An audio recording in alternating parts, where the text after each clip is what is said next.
But for 6 months to 12 months, the diversity of the microbe realm, that compost food web, is just getting better and better.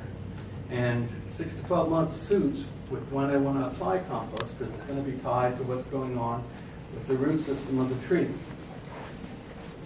We're here right now. Snow is melting or has just melted. And grass is not growing yet. The soil is cold. The permanent root system of the tree is there, but there's not a lot of action taking place. The first buds pop open with green, and all of that growth that takes place in spring is being driven by nutrients that were gathered in the fall. So we're going to remember that nutrients are being gathered in the fall. And for anyone who's ever seen the snow melt and then seen this zone of your trunk being girdled, the bark chewed off by voles, besides saying, damn it, I should have known to put a trunk guard on in the fall. And often some of these lessons you can only learn by screwing it up. Even though I'm telling you this, you're going to do this. But anyway, you see the tree completely girdled and you recognize, well, that tree must be toast. It's been disconnected from its root system. But you don't get around to cutting it down. You forget about it for a little bit. And then you notice that it goes into full leaf and even blooms.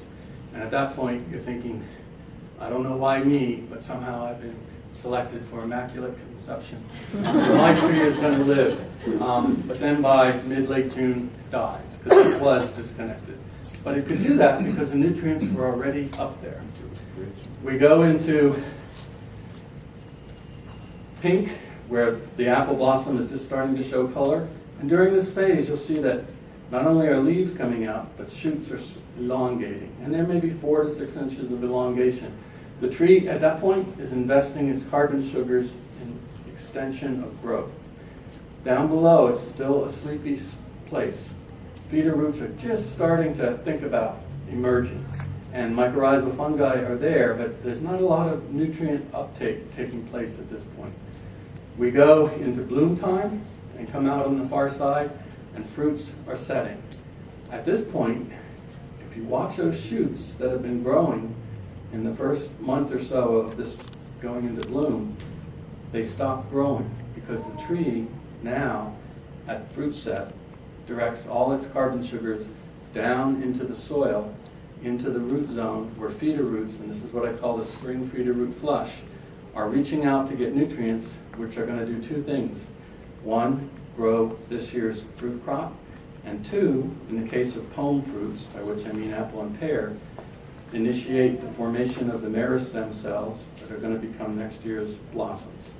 So at this point, when I talk about mowing in the orchard, it's actually correlated to the fact that the spring feeder root flush is doing this. And I want to facilitate that nutrient uptake in terms of both the feeder roots and the mycorrhizal fungi. We get about a month beyond petal fall when the blossoms came off the tree. And at that point, you'll notice that shoots start to grow again. That's because down below, that spring feeder root flush has essentially sloughed off. It's like autumn takes place in the soil. Mycorrhizal fungi, the ebb and flow, has come back into the permanent root system of the tree. And it's at that time, because I know that the root system, the fungal system, is kind of centered back in. If I'm working with dwarf trees in the garden, let's say, and I want to plant a cover crop like oats to winter kill, I'm not interfering with things the way I would in that immediate month. And this is like you're digging the early potatoes, you're harvesting your garlic, you pick the peas, it's time to cover crop. So that it fits, and we're doing something in conjunction with the roots. Come about mid-August, all those shoots that have been elongating, the terminal bud sets. Terminal bud set is the initiation of hardening off in the tree. And by hardening off, I mean that the tissues are preparing for the cold to come. And that hardening off goes back down through the limbs, into the big branches, into the trunk. And in late August, September, early October, we don't want to prune. We don't want to apply anything like liquid fish because we don't want to stimulate growth. We want the tree to harden off. The fact that the shoots have stopped elongating tells you something. The fall feeder root flush begins at the point of terminal bud set. And this flush of feeder roots is going to last to under snow cover. So it might be 10, 12, 14, 16 weeks. And this is the point where the tree is gathering nutrients that it stores in the cambium, which is why that tree can leaf out even if it's been girdled by voles. So here, first, hopefully I'm very busy harvesting lots of fruit. But as the leaves start to drop from the tree, I focus on decomposing those leaves because we're going to learn where certain disease springboards are from.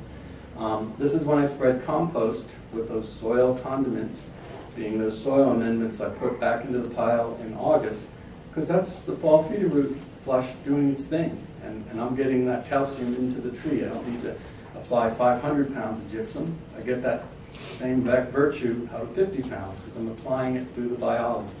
But all of what I do, as we start to talk about the orchard calendar, really has to do with what the tree is doing.